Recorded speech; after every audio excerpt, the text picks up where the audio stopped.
este proceso que vamos a enseñar, nosotros lo hemos enseñado a los hermanos de la iglesia y lo hemos enseñado de diferentes maneras.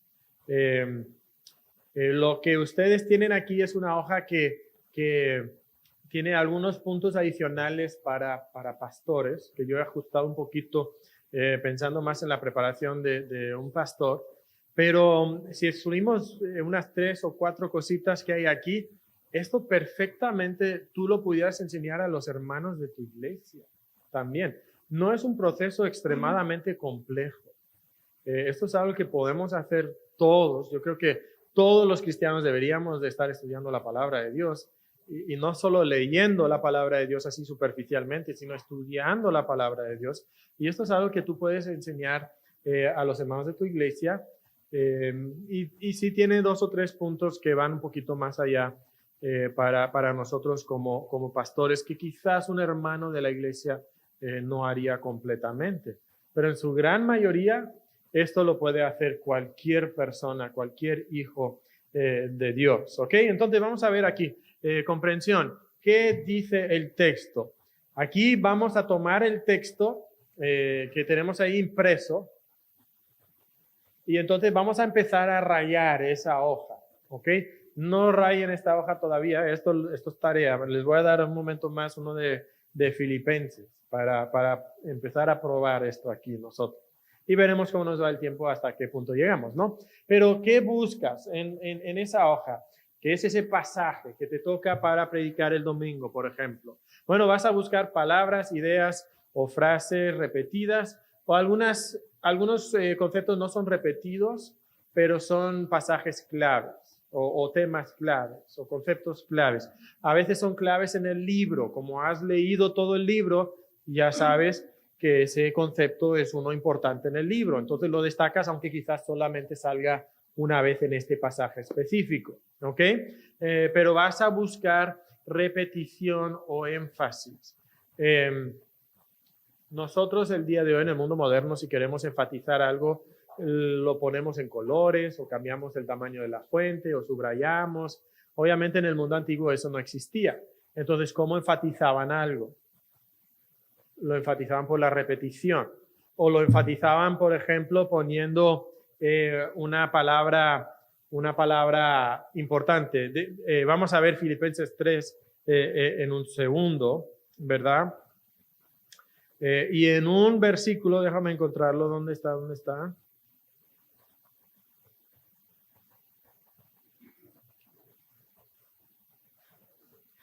Por ejemplo, bueno, no sé qué versículo es porque recomiendo también que eliminen todos los versículos, las divisiones, todas las divisiones de párrafo y que luego así tú puedas dividir el pasaje según lo que detectas que son los énfasis. Otra vez, los versículos y todo eso no vienen en el texto original, ¿ok? Pero no sé qué versículo es, pero en un punto, por ahí más o menos sospecho que es el versículo 8 aproximadamente de Filipenses 3, dice: y ciertamente aún estimo para mi ganancia. Bueno, esa palabra ciertamente es superflua, o sea, no es esencial al significado de la oración. ¿Por qué Pablo la pone? Pues porque quiere destacar algo. Entonces dice, ciertamente, ¡pum! ¿Ok? Eso para ti, dice, Pablo está marcando esto con un énfasis particular. ¿Ok? Entonces, queremos buscar aquellas palabras, ideas, frases que Pablo mismo detecta y expresa como importantes. ¿Ok? Y entonces quiere resaltar esos conceptos. Quieres buscar atributos de Dios, características de Dios, la obra de Dios, cosas que Él mismo expresa como sus preferencias que deberíamos nosotros de observar. Cuando leemos un pasaje, normalmente conviene ver si hay listas o una sucesión de ideas que vienen organizadas de manera consecutiva. Vamos a encontrar por lo menos 2 listas o 3 listas en Filipenses 3, 1 al 11. Entonces es algo bastante común, donde Pablo, el autor bíblico, remarca algo en una lista. ¿Ok? También es importante remarcar las divisiones obvias. Y cuando veamos Filipenses, son 11 versículos. Bueno, esas divisiones que tú encuentres normalmente te van a servir luego para formar los puntos del sermón. Y si tú encuentras que un pasaje tiene 3 divisiones obvias, probablemente el pasaje debe tener, el sermón debe tener ¿cuántos puntos? Probablemente el sermón también debe tener 3 puntos principales o 3 divisiones principales. ¿Por qué? Porque queremos manifestar el texto, queremos exponer el texto y para realmente exponer lo que el texto dice, vamos a intentar apegarnos lo más posible al texto. ¿Ok? Es conveniente cuando estás buscando comprender el texto, remarcar palabras que no entiendes. ¿Okay? A veces en la Reina Valera, estás leyendo en la Reina Valera, vas a encontrar palabras que son un poco pues desfasadas, ¿no? Un poco arcaicas, que ya no las usamos mucho nosotros. Bueno, ¿entiendes esa palabra? ¿Sabes qué significa? Si no, busca esa palabra. Lo ideal es buscarlo en un diccionario bíblico, no solo el diccionario de la Real Academia Española, ¿verdad? Pero buscar un diccionario bíblico con todas las herramientas que hay disponibles el día de hoy en Internet y cosas así. Normalmente podemos nosotros encontrar una definición no solamente de la palabra española, pero más importante de la española, de la palabra griega o hebrea. Porque muchas veces eso nos va a ayudar a tener una comprensión mayor. Por ejemplo, si tú vas a Filipenses capítulo 2 y buscas la palabra sentir, allá pues en vosotros este mismo sentir. ¿Por qué dice sentir ahí? Se me hace interesante. Voy a buscar la palabra sentir. Y tú buscas sentir en una palabra o en un diccionario español, pues te va a dar una definición de la palabra sentir. Eso es un sentimiento, una emoción, etcétera, etcétera. Que es muy diferente a lo que significa la palabra griega phroneo, que viene ahí, ¿verdad? Y tú no tienes que conocer griego. Esto es algo maravilloso del día en el que nosotros vivimos. Tú no tienes que conocer griego para poder aprovecharte del griego el día de hoy. Hay múltiples páginas en Internet, hay múltiples programas bíblicos que tú puedes instalar en tu computadora y tú puedes verlo y ver la palabra griega y ver una definición de la palabra griega sin saber nada de griego. Incluso tú puedes ver ahí y que sea como que alguien rayó para ti. ¿Qué letra es esa? No tengo ni idea, ¿verdad? Es un circulito con un palito así. ¿Qué letra es? Da igual, ¿verdad? No importa, pero puedes tener la definición. Entonces, yo te recomiendo bastante que intentes usar, si es posible, esas herramientas que tenemos todos a nuestra disposición, porque están en línea, muchas de ellas, ¿ok? Entonces, busca la palabra, mínimo búscalo en un diccionario español. Nunca subas al púlpito sin conocer lo que significa una palabra en el texto. Te lo digo porque por experiencia como maestro de homilética y de predicación expositiva, a veces nos hemos reído bastante a gusto de nuestros alumnos, ¿verdad? Porque suben y dicen una palabra y se dan cuenta en el momento que es una palabra inusual y dan una definición de la palabra que no estudiaron, que no buscaron y dan la definición que no es correcta. Y luego entre nosotros, ¿verdad? Después de que terminan de predicar en el salón de clase, luego pues hay comentarios, ¿no? Oye, ¿qué opinan del sermón o sea, entre los mismos alumnos, ¿no? Y no, de repente empiezan las carcajadas, ¿no? Oye, dijo que tal palabra significa tal esto. Y todo el mundo, ja, ja, ja, ¿verdad? Ok, bueno, por lo menos eso fue en el salón de clase, ¿verdad? Pero obviamente perdemos el respeto de la congregación si esto pasa a menudo cuando estamos en el púlpito, ¿ok? Entonces, siempre busca esas palabras, encuentra las definiciones de esas palabras que no entiendes. Otro punto aquí que es interesante es, a veces hay palabras que entendemos o creemos que entendemos porque son muy comunes, pero son teológicamente importantes. Entonces, de repente aparece la palabra justicia o justificación. Vaya, pues todos sabemos lo que eso significa. ¿Estás seguro? Quizás no tengas tan claramente definida esa palabra como tú piensas. Entonces, yo todavía el día de hoy, aún después de llevar muchos años en esto, enseñando homilética y predicación expositiva, siendo pastor, yo todavía frecuentemente busco definiciones de palabras teológicas. pero ya me la sé. Sí, pero necesito ser recordado de lo que es. Asegurarme de que realmente lo entienda. ¿Ok? Entonces busca esas palabras que no entiendes o que son teológicamente importantes en el pasaje para tener una buena comprensión de lo que significa. ¿Ok? Y esa definición tú la puedes anotar aquí, ¿verdad? En la hojita. Ahí debajo de la palabra, nada más, no tienes que dar toda la definición. A veces lo que vas a poner es un sinónimo, ¿ok? Y ahí puedes anotar eso. Si tú no entiendes esa palabra, lo más probable es que la congregación tampoco, menos entiende la palabra. Entonces, cuando tú predicas, probablemente tú necesitas tomarte un momento para decir, mira, hermanos, esa palabra es tal, y no la usamos muy a menudo, pero significa tal. Y das la definición. Quizás un sinónimo, con dar un sinónimo es suficiente. El jueves estábamos viendo un proverbio que dice injuria. Y pues, ¿qué significa injuria? ¿No? Pues significa insulto. Y simplemente cambias injuria por insulto. Bueno, esa palabra significa insulto. Ah, perfecto. Y ya con eso, pues ya entendemos mejor el proverbio. ¿Ok? Entonces es muy importante ese paso. Seguimos aquí. Palabras que no entiendes, palabras de transición. ¿Ok? Las palabras más pequeñas de un pasaje a veces pueden ser las más importantes. Esas pequeñas palabras como sí, y, porque, pero, ¿ok?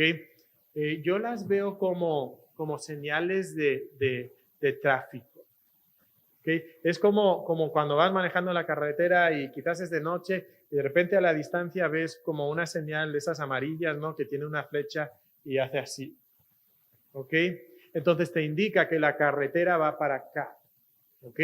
Esas palabras en nuestro texto nos indican la dirección del texto. Nos indican que el flujo, la lógica del pasaje va en esta dirección. ¿Ok? Entonces, si por ejemplo tú te topas con un pero, ¿qué significa pero? ¿Okay? Un cambio, un contraste probablemente, algo que es opuesto a. ¿Ok? Y eso es importante. Si te topas con un por tanto, ¿qué significa por tanto? Nosotros nos brincamos de esas palabras inmediatamente.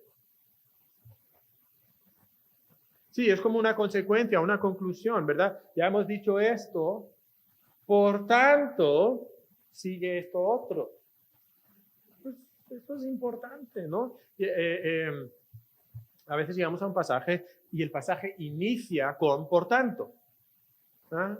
Pero como hay un número ahí que dice 4 del capítulo, no importa, ¿verdad? Por tanto. ¿Por qué dice por tanto? Porque eso es una conclusión lógica de lo que acaba de decir anteriormente. Entonces necesitas considerarlo, necesitas tomarlo en cuenta. Si te dice para, ¿cómo? ¿Qué? ¿Aplicación? ¿Puede ser aplicación? Hacemos esto para que nos da la intención, ¿verdad? El propósito.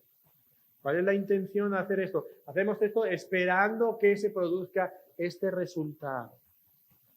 Entonces, esas pequeñas palabras nos indican el argumento, en qué dirección va el argumento. Entonces, conviene destacar esas palabras. Luego podemos encontrar muchas veces contrastes o comparaciones, causa y efecto, ¿verdad? Si haces esto, hay este efecto. Propósitos, resultados, esos van muy similares a veces, ¿verdad? No son lo mismo, pero a veces van juntos, el por qué y el para qué. Mandamientos, promesas, preguntas. Esto es muy importante. Preguntas sobre ideas que no entiendes. Cuando yo empiezo a estudiar un pasaje, lo leo varias veces, empiezo a remarcar con colores esas palabras repetidas o cosas así, pero, casi lo primero que hago es empezar a anotar preguntas. Preguntas. Preguntas de cosas que yo no entiendo en el pasaje. Cosas, a veces entiendo lo que significa la frase, pero ¿por qué lo dijo ahí, en ese lugar? Yo no lo hubiera dicho ahí, pero aparentemente el Espíritu Santo y el apóstol Pablo querían tener eso ahí. ¿Por qué lo dice ahí? Eso merece la pena pensarlo un poquito, indagar un poquito. ¿Qué significa esa palabra? No la entiendo, necesito buscarlo. Pues lo anoto, ¿verdad?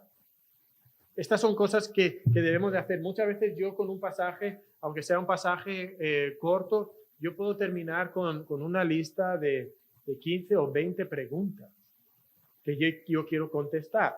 ¿Cómo las contesto?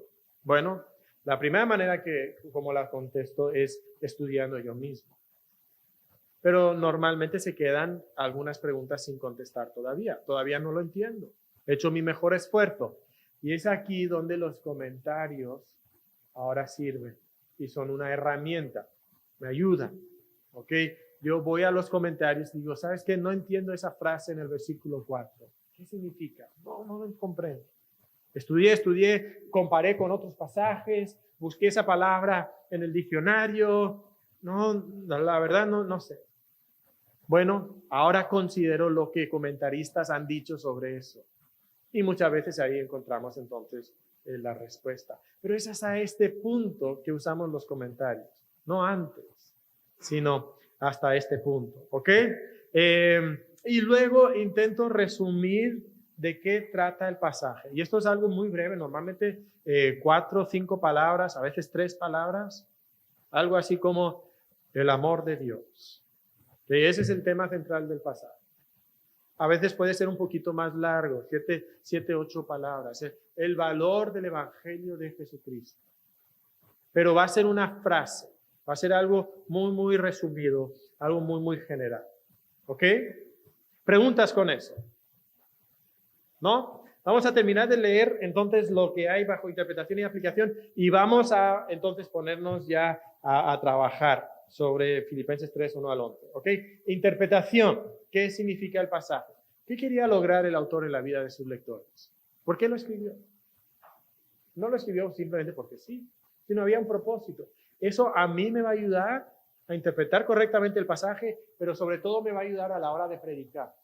Porque la intención del autor original debe ser mi intención también. A veces predicamos sermones y ni sabemos por qué lo predicamos. Bueno, pues es que es lo que dice el texto. ¿Por qué lo dice? ¿Qué quieres producir en la vida de los oyentes? ¿Quieres motivarlos a participar en el avance del Evangelio? ¿Quieres motivarlos a tener unidad en la iglesia? ¿Quieres motivarlos a dejar el pecado de lo que sea, el enojo, porque ese es el tema del pasaje? Bueno, lo que sea la intención del autor, debe ser tu intención también. ¿Ok? ¿Cómo se conecta este pasaje a la gran historia de la Biblia y o a la persona y obra de Cristo, el Evangelio? Eso es muy importante. Muy importante. Queremos predicar sermones evangélicos. Y muchos de nosotros no predicamos sermones evangélicos. O sea, el Evangelio no aparece por nada en el sermón. Le decimos a las personas cómo tienen que actuar. Y es algo súper como que legalista. Haz esto. ¿Por qué? Pues porque sí. ¿Cómo lo hago? No sé, échale ganas y ya. Eso no es el Evangelio. Necesitamos predicar sermones evangélicos, donde están saturados con el Evangelio, con la persona y obra de Cristo, siempre como el centro de nuestra atención. Y ya pudiéramos hablar mucho más de ese punto, ¿ok? ¿Qué verdades doctrinales importantes se enseñan en este pasaje? Yo quiero que mis sermones tengan un buen contenido doctrinal. Necesito preguntarme eso al estudiar el pasaje. ¿Cómo influye el contexto inmediato anterior, especialmente el anterior? Porque cuando Pablo escribe algo, él supone que tú has leído lo anterior. Entonces, el contexto anterior es muy importante. También el posterior, porque a veces el posterior puede aclarar alguna duda que tengamos acerca de cómo usar el pasaje. Una ilustración, Efesios 3:20. ¿Cómo lo hemos usado muchas veces? Efesios 3:20. Aquel que es poderoso para hacer... A ver, déjame, se me fue el versículo. Según el poder que actúa en nosotros. ¿Cómo hemos usado Efesios 3:20? A ver, ¿cómo lo usamos?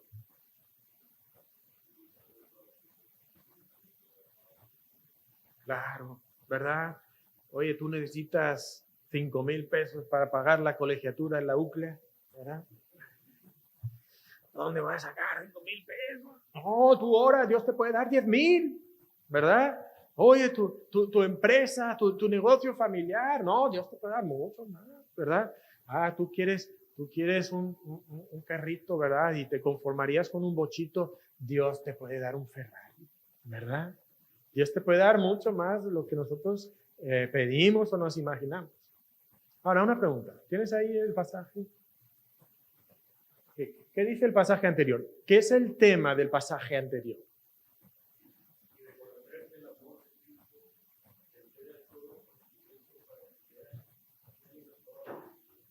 Ok. ¿De qué nos está hablando este pasaje? ¿De que tu empresa familiar te vaya bien? ¿Que tu bochito se convierta en Ferrari? No. ¿De qué está hablando? De nuestra madurez espiritual, de nuestro caminar con Dios. De eso está hablando. De hecho, desde el versículo 14 está hablando de eso. Inicia el versículo 14 una oración para que os dé conforme a las riquezas de su gloria, al ser fortalecidos. ¿Dónde? Con poder en el hombre interior por su espíritu. De eso nos está hablando. No está hablando de tu cuenta bancaria, no está hablando de tu carro, está hablando de tu hombre interior, de tu crecimiento espiritual. Y si tú usas este pasaje para decir, Dios te puede dar una casa con más metros cuadrados, estás torciendo esta enseñanza. No estás sobre la línea. ¿Ok? No estás sobre la línea, te has separado de la línea. ¿Ok? Si tienes dudas, mira cómo sigue. A Él sea gloria en la iglesia. ¿Cuál es el enfoque? La gloria de Dios. Versículo 1 del capítulo 4. Recuerda, los capítulos no están. ¿Ok? ¿Qué dice el capítulo 4:1? Yo pues, preso en el Señor, os ruego que andéis como es digno de la vocación con que fuisteis llamados. ¿Ok? Ese es el tema. Crecer en nuestra madurez espiritual.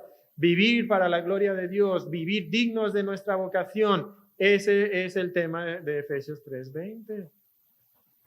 Y si nada más te das un poquito la tarea de considerar el contexto del versículo, te das cuenta de esto, ¿no? Pero no lo consideramos.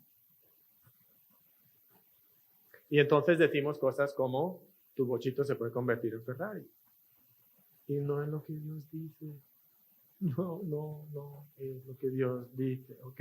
Necesitamos considerar esto, considerar el contexto, ¿ok? Muy importante. Este es uno de los principios de estudio bíblico más importantes, ¿ok? Debemos de subrayar eso mentalmente por lo menos, que es muy importante, ¿ok? Busca las referencias cruzadas, Anota en el texto las ideas ampliadas, aclaradas que encuentras. Hay otros pasajes que traten temas parecidos. ¿Dónde vas a encontrar eso? Bueno, puedes encontrarlos en tu mente, ¿verdad? Versículos que tú recuerdas, que tratan lo mismo. A veces en Biblias de estudio vienen esas referencias cruzadas. A veces aquí en el centro o abajito, aquí en la página, ¿verdad? Viene una lista de versículos parecidos que puedes buscarlo. Si tienes herramientas de estudio, también puedes considerar eso en la computadora o en internet, ¿ok? Busca esas referencias, te van a ayudar. Flujo lógico. Este es un ejercicio poco tardado, pero muy útil, ¿ok? En una hoja o libreta adicional, divide el pasaje en oraciones y explica brevemente la relación entre cada oración. ¿Ok? Entonces, vamos a ver Filipenses 3, 1 al 11.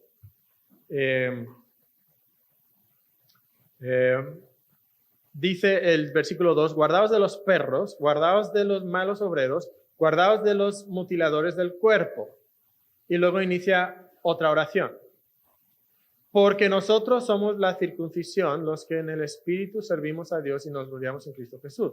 Ok, ¿cuál es la relación? Guardaos de los perros, guardaos de los malos obreros, guardaos de los mutiladores del cuerpo. Porque nosotros somos la circuncisión. ¿Qué relación existe entre el versículo 2 y el versículo 3?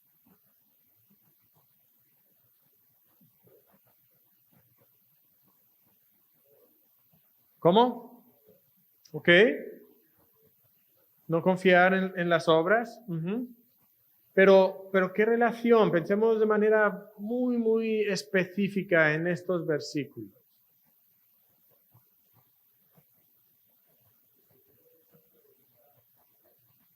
¿Ok? Entonces, otra vez, las palabras que a veces nos saltamos. ¿Por qué?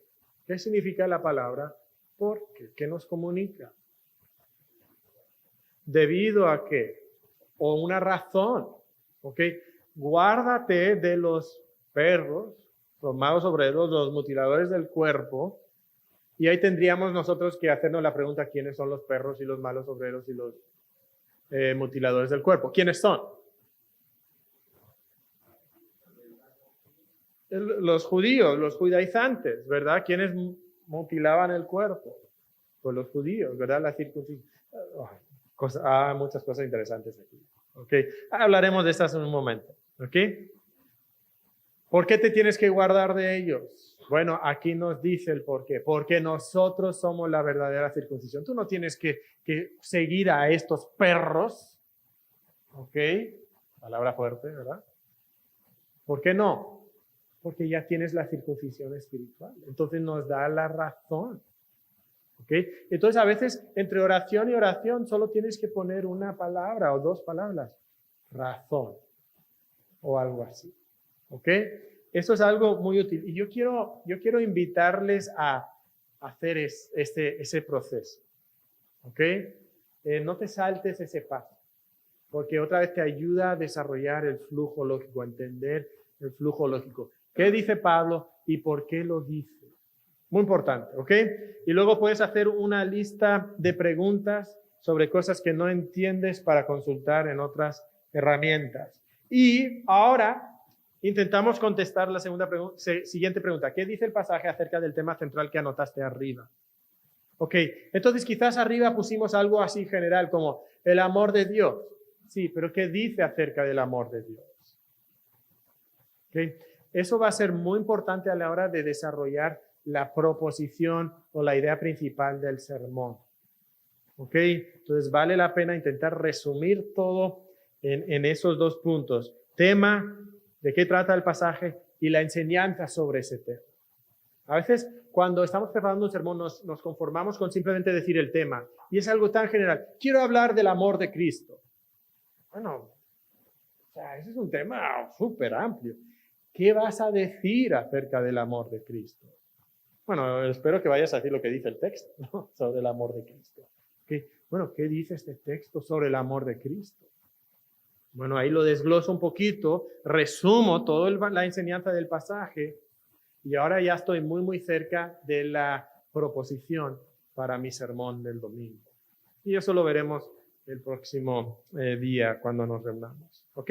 Y luego aplicación. Hay 3 áreas principales de aplicación. Cabeza, corazón y conducta. Muchas veces nosotros aplicamos solamente a la conducta, ¿okay? Pero debemos de aplicar a la cabeza, al corazón y a la conducta. Y aquí hay algunas preguntas que nos ayudan con eso. ¿Qué aprendo acerca de quién es Dios? ¿Quién soy yo en contraste a Él? ¿Cuál debe ser mi respuesta? Corazón. ¿Cómo estas verdades transforman lo que amo, adoro, valoro más? ¿Y cómo respondo a Dios y a otros? Corazón. ¿Cuál verdad de este pasaje provoca más deleite en Dios, Cristo, su palabra o su gran historia? Hermanos, yo creo que nosotros fallamos mucho en este punto. Nuestro sermón se convierte en algo dirigido a la cabeza y luego a algo dirigido a la conducta. Y nos falta el punto del corazón. Del corazón. Pero el cristianismo se trata principalmente de amar a Dios con todo tu corazón. Y muchas veces las personas de nuestras iglesias conocen ciertas verdades y saben cómo deben de actuar, pero no lo hacen porque su corazón no ama a Dios. Y entonces, una de las maneras que nosotros podemos contrarrestar esto es buscando en cada pasaje que nosotros predicamos, en cada sermón que nosotros predicamos, alguna verdad acerca de Dios, que es una gran verdad, que es algo que deleita nuestro interior, que deleita nuestro corazón.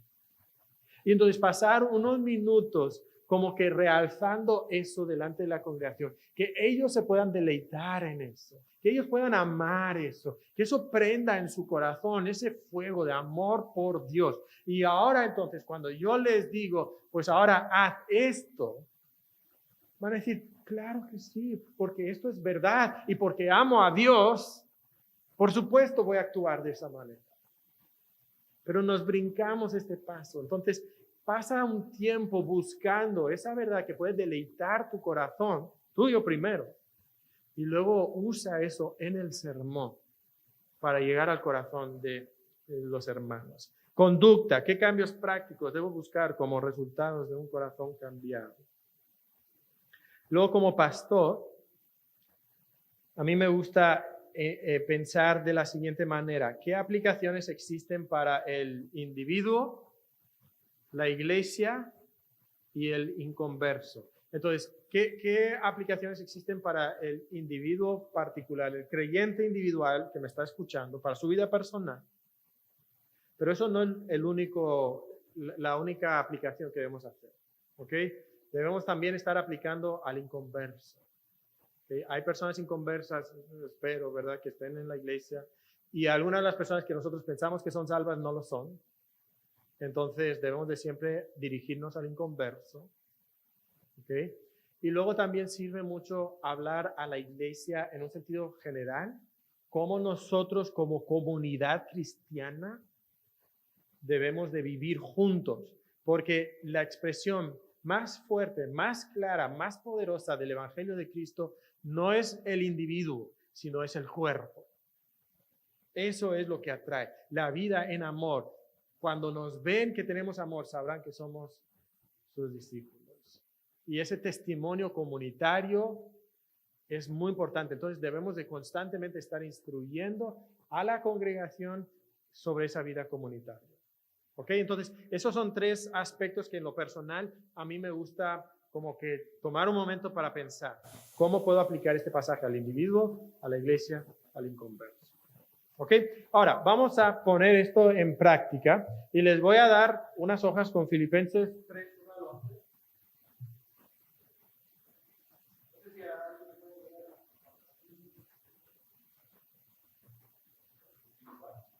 Una hoja por persona, sí. Y no tenemos colores, pero tú puedes marcarlo de alguna manera, ¿verdad? Todo, círculo es esto, triángulo es esto, cuadradito es esto, subrayado es esto, otro, ¿ok?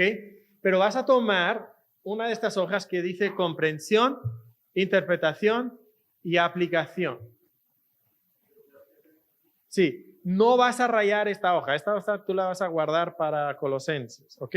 Pero la vas a usar como guía, ¿ok? Y lo que quisiera que hiciéramos es que nos dividiéramos en grupitos de como 3 personas, ¿ok?